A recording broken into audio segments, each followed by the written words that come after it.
Well, good afternoon, and thank all of you for spending the next 30 minutes with me on an anything goes type of Q&A session related to your job search. So we've got quite a few questions actually that were emailed into me over the last few days, and I'm going to share those first. But let me first, share with you a bit about what we're going to talk about today. So, I love this topic of giving people an opportunity to ask questions that maybe they have been wanting to ask and haven't had an opportunity. So we're going to get into that in just a second. I just want to have a couple quick reminders for you. One is that the NSENG Group, or North Shore Executive Networking Group, is an organization I started about 13 years ago. Pulled together 5 other people who, like myself, were into job search at the time. And today we have over 9,800 members. We had over 500 people in 2021 land new jobs. And I attribute a lot of that to the fact that there's some great talent in this organization, but a lot of people are adopting a lot of the methodologies and tactical items that we share, throughout the time that we spend together in virtual events, on webinars, workshops, and many other avenues. So please take a look at our website, and the membership is free. So you get access to all these people, and of course, 3 webinar recordings from me. I also encourage you to join our LinkedIn group. It's a very active group. It's a great opportunity to share ideas with other folks, ask questions of other job seekers. And of course, we've had over 2,500 people in this group land new jobs. So it's a great place to get some of their feedback as well. There's a lot of resources available on the NSENG website as well. I've got over 20 on-demand webinars, which are typically an hour and a half recordings, workshops that are 3 hours or more on all different aspects of job search. So I urge you to take a look at nsenginc.com. Here's a few of our upcoming events. The next one is going to be on Wednesday, October 12th. It's going to be a 2-hour session, and it's going to be at how to network to your next job. Because we know at least 70% of all the jobs that are acquired by any job seeker are being done through somebody in their network. And I got to tell you, in all honesty, it's usually someone you didn't know before you started your job search. So don't think that your network is only comprised of people that you're connected to today on LinkedIn, or for that matter, your closest friends and relatives. It's going to come from a lot of people that you didn't know. I'll be talking about networking for about an hour and a half, and then I'll have about a 45-minute session where I'm going to give everybody an opportunity to network with others in small groups. The next event after that will be on Monday, the 24th of October. It was going to be another 30-minute segment like this, and I'm going to be presenting on 6 specific steps that you need to take in order to shorten your job search. Because isn't that what everybody wants? You want to get to that next destination as quickly as possible. And I'm going to share with you 6 things that you absolutely have to have in play in the order in which you want to build them. So let's open it up to questions. And like I said, if you've got a specific question that you want to ask, now is the time to chat it in. I'll try to answer as many as I can. But I urge you to, take advantage of this opportunity. So I'm going to start first with some of the questions that were sent into me. I've got one here that says, I'm currently pursuing an opportunity with a large healthcare system. I've been assigned a person by that organization who's not a recruiter, but rather a liaison between me and the company. I have her email address, and I want to reach out to her before I start to get communications coming to me from the health system. How do I go about doing this? So, boy, it's so nice that the company actually took the positive and proactive step to introduce you to somebody who might be able to help answer some questions for you. So I would just send a simple email to her and just say, I've been given your name and email address from the company. They've urged me to reach out to you, and was wondering if you just might have a few minutes for a quick chat, because what would be really helpful to you is to have the perspective from somebody on the inside about what is this department comprised of. Tell me a little bit about the individuals that I'm going to be interviewing with, and they may be able to share that with you. And tell me about some of the current activities going on in the company, because there might be some things that are very impactful upon the job that you're interviewing for. So this is a great opportunity for you to get some intelligence, long before you have that first interview. So I urge you to go ahead, just send out a simple email and just indicate to her that you've been given her name and address. So here's another one that was emailed to me in advance that I'm going to, there's there's a few questions here. So one is, how can I find and reach hiring managers on LinkedIn? Is there a way to send them an email, or do you have to do it through the LinkedIn InMail? No, you don't have to do it through InMail. What you can do is go on to a couple different sites to get people's work email addresses. And I always encourage folks in the job search, rather than use a LinkedIn InMail that doesn't get read with a great deal of frequency, you're always better off trying to send something to somebody's inbox in their place of work. Now, a couple of websites. One is hunter.io, hunter.io. That site, you can put in the name of the company, and it will give you examples of people's email addresses inside the firm. It might be first initial, last name, at, and the domain. It might be first name dot last name. It might be other styles. But we do know about 90% of all the email addresses in the United States, at least, are typically either first initial, last name, at, or first name dot last name. So when all else fails, or you can't find the proper email address, use that approach. Another one is Rocket Reach. Again, they also can give you work email addresses. So those are two great locations. Again, hunter.io is a really good one to use. Another question that was asked is, how do I shortlist LinkedIn? How do I create a shortlist LinkedIn company search? This is one of the greatest values of LinkedIn, quite honestly. You can do filtered searches. You go up into the search bar, you click on the search bar, you hit your enter button, and then select people. And now you can do a filtered search. There'll be a little button there for all filters. Click on it, and you can tell LinkedIn exactly the kind of people you want to meet. If you're looking for people in certain companies, you can click on and enter those companies. If you're looking for people with certain titles, if you want people in certain geographic locations, you can select all those things. If you want people from certain industries, and I always encourage people, start at the industry level, because that's the highest level. And then you can start to find some kinds of, all different kinds of companies, and literally find people that are in healthcare, manufacturing, software, IT, in certain companies, in certain cities. Might be Boston, New York, LA, Chicago, any number of locations. You could get people with certain titles. I want people that have finance in their title. I want people that have VP of sales in their title. And on and on. You're going to see first degrees, second degrees. You can decide what degree connections you want, because this kind of stuff gives you the power of being able to see what LinkedIn can deliver to you, and it's pretty incredible. So that's a good way to find very specific people when you're in a search. The last question from this individual was, how do I reach recruiters and maximize help from them?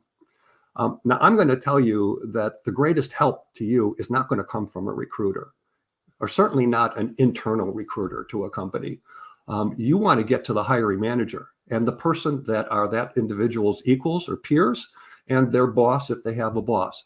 Because these are the people that have the greatest influence. They own the budget, and they have the ability to make decisions. And unless you're looking for a job in HR, that typically is not going to come from the talent acquisition department or from recruiters, but rather the people that have the influence that you're looking for. So you can find those people on LinkedIn by doing filtered searches. You can find their email addresses on hunter.io or Rocket Reach. And then you should be emailing these people directly, multiple people in every firm.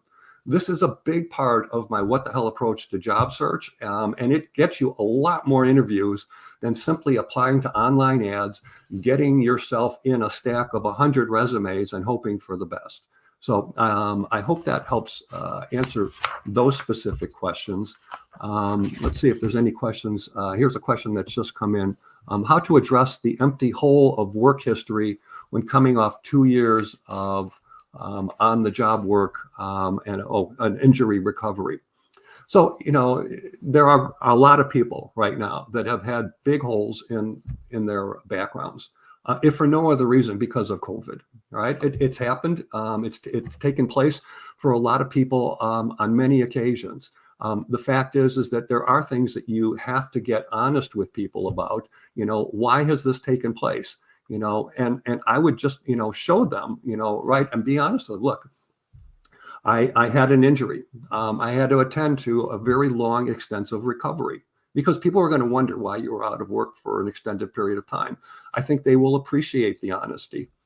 There are many people that left the workforce for 3, 4, 6, or 7 years because they wanted to raise their children and be home for them.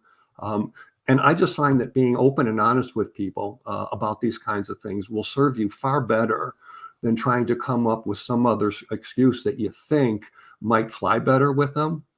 If you're honest and you are, fair in your explanation and give a very good reason behind it, the people that are going to give you the time and attention are the people that are working in companies that are much more aligned with the kinds of things and the kind of place where you're likely to want to be working. So I would just be very, very honest with them.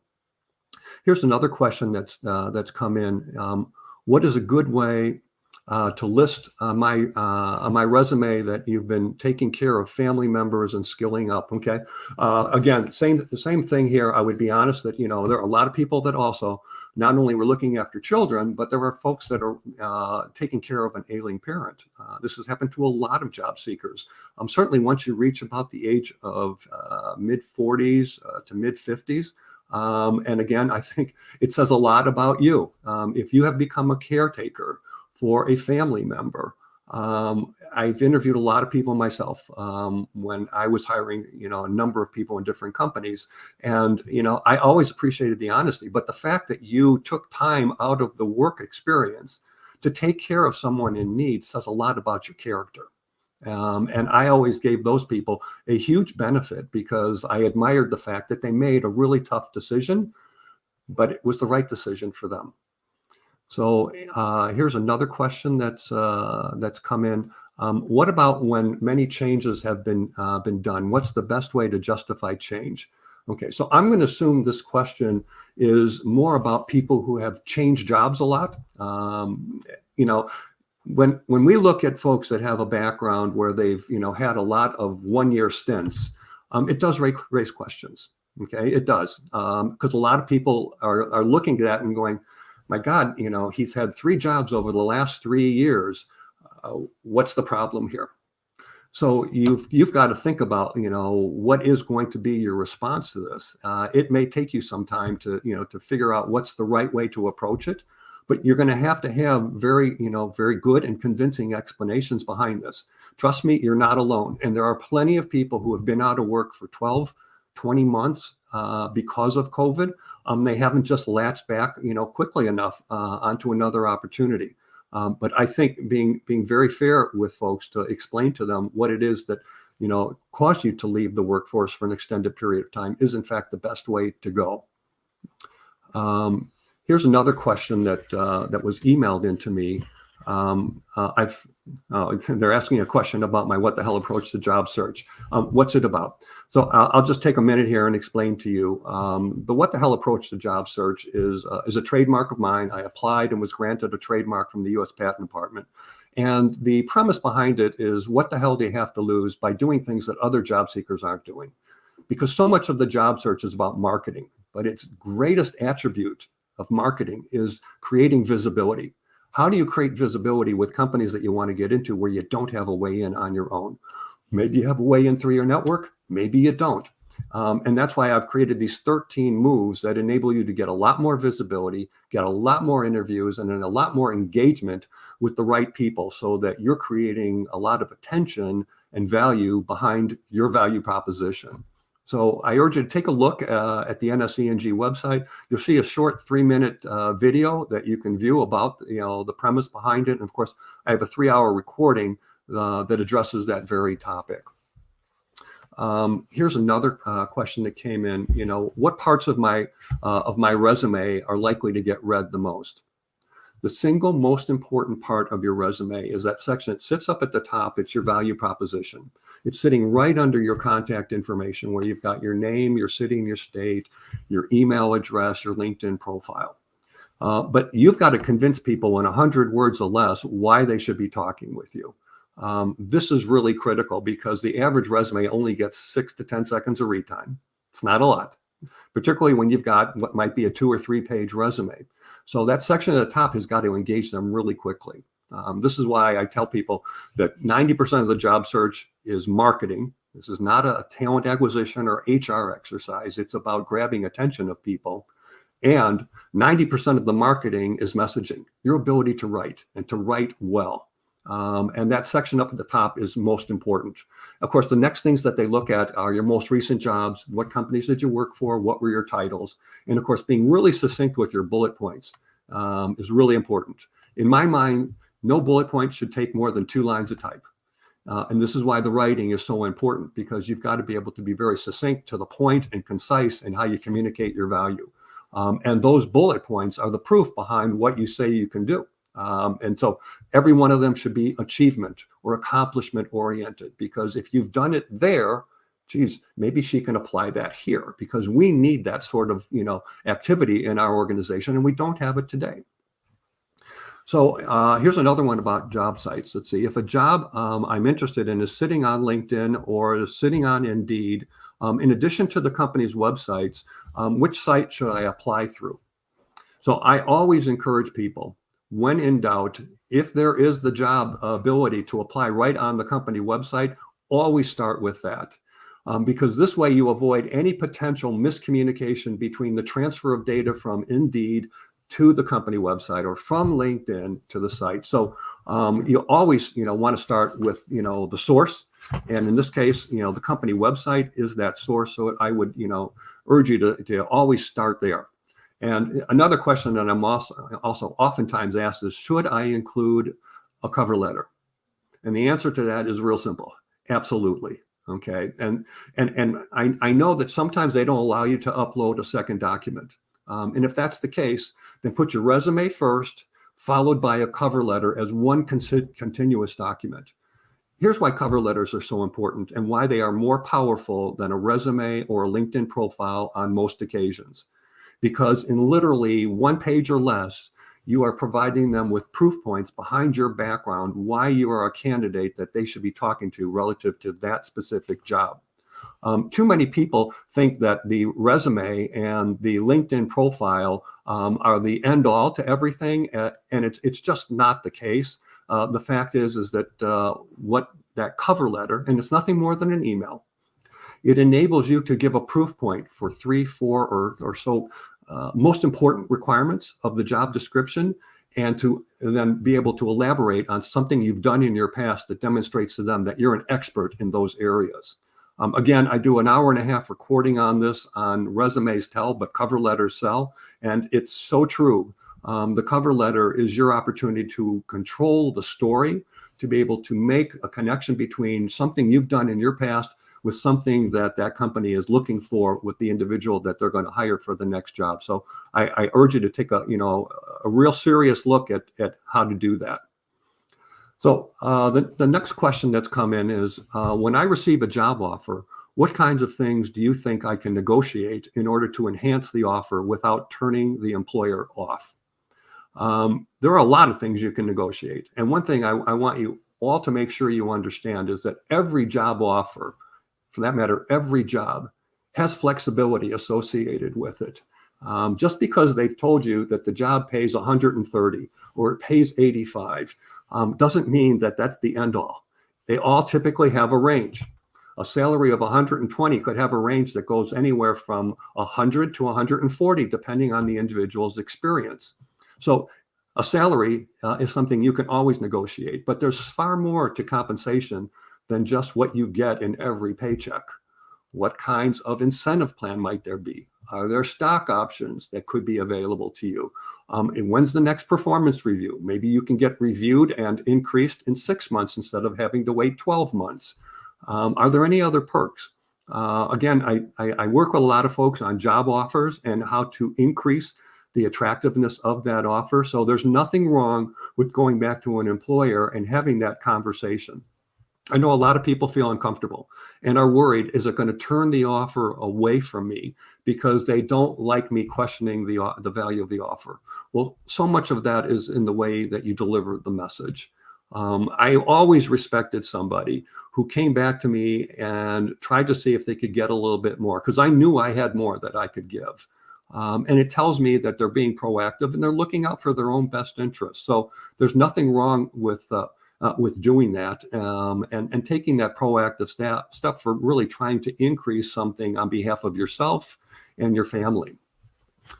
Here's a question that came in. I've been interviewing with a company for the past 6 weeks, and they now have asked me for 3 references. Does that mean that they're going to make me an offer? And what should I tell the references? No company should ever ask you for references if they do not yet plan to make you an offer. Now, are there some that do that? Yeah, and that's inappropriate. Because when you share your references with them, you're opening up an opportunity for them to have conversations with people that know you well.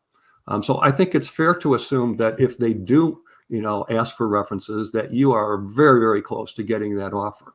But one of the things you want to do with all the people that you are giving them the name and contact information so that they can talk to them is before you give them that information, have a conversation with the references that you're going to pass along to them. Tell them exactly what the job is about.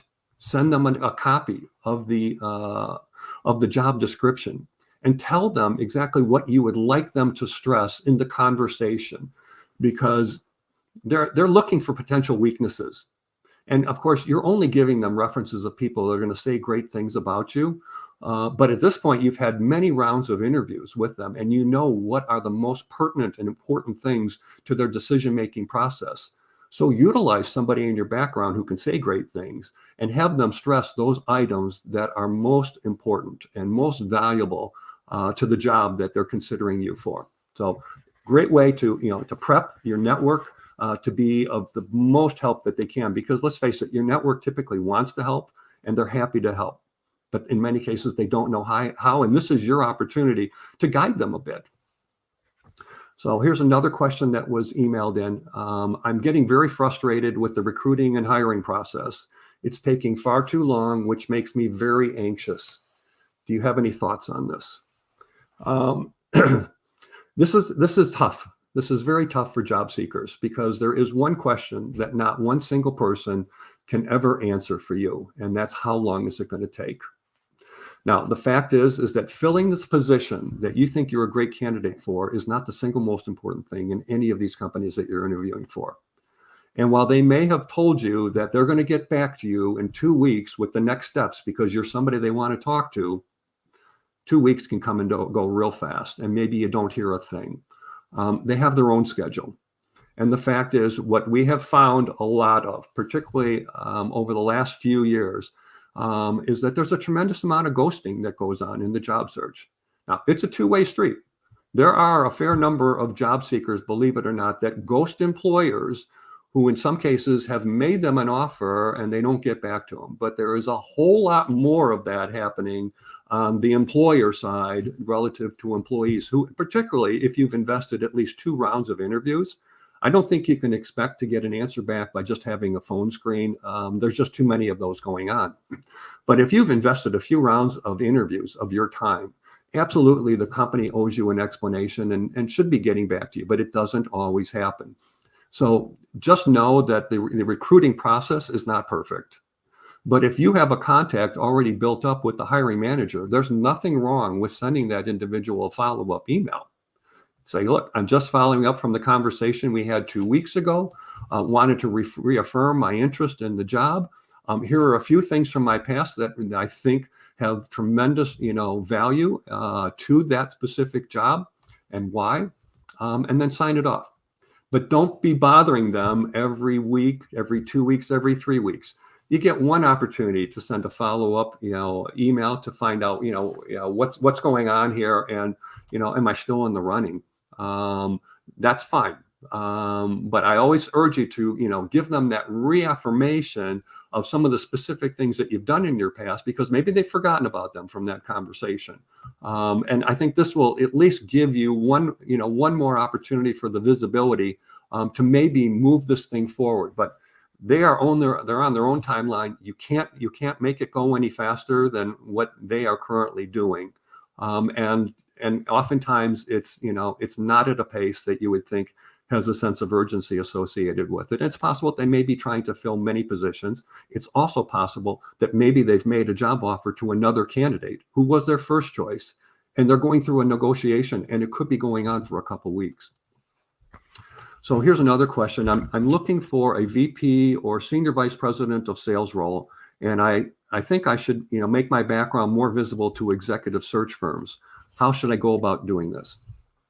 So executive search firms, headhunters, I'll say a couple things. One is there are two types of search firms. There are contingent search firms and there are retained search firms. And there's a big difference between the two. Retained search firms are firms like Korn Ferry, Spencer Stuart, Russell Reynolds, Heidrick and Struggles. You can see the top, recruiting firms on any Google search. These are great companies.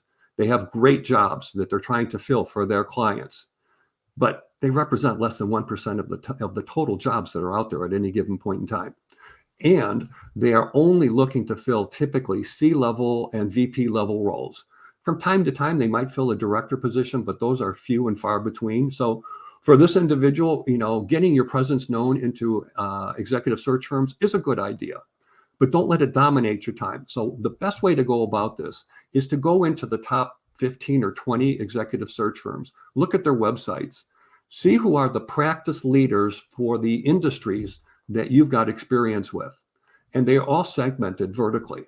There might be one for healthcare, manufacturing, software, IT, life sciences, any number of different categories. Find the ones that tie into your background, and make your presence known to them. Email them directly. Make sure you've given them the most recent version of your resume. And this is a way to get more top of mind. Here's a question that's come in. Is it okay to put in your resume or LinkedIn page a much lower position you accepted from a good company? For example, from a project manager role to an entry-level operations role.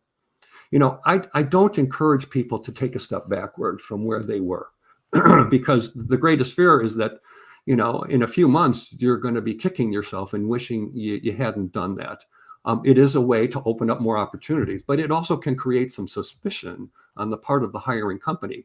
Why in the world would you want to take a role like this when it's something that you did 5 years ago? I urge you to, be emailing companies that don't have advertised jobs. This is one of the most valuable what the hell moves that I can offer to you, because at any point in time, the hidden job market could be 40% of all the jobs that are out there. It might be a job that's not yet posted, but sitting in someone's head, right? Wouldn't it be great to be able to hit them now? Maybe you prevent them from ever putting it out there and you take those 100-to-1 odds down to 1-to-1. It could be something that they've never considered before, but when they get this email from you or an introduction from somebody in your company to them, even though they don't have an open job right now, it gets them thinking about it.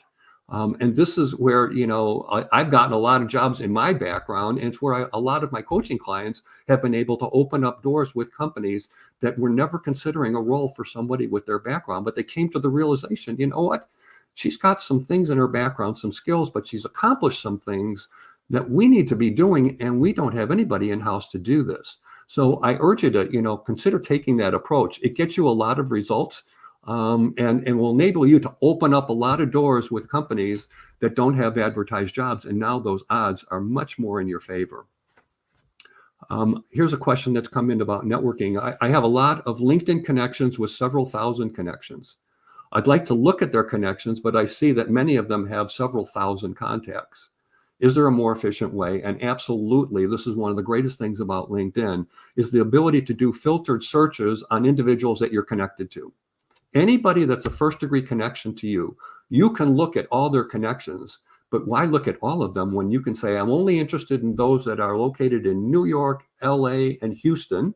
I want people that come from just the healthcare industry, and I want people that only have a title of VP or director, or people that are only in finance or marketing.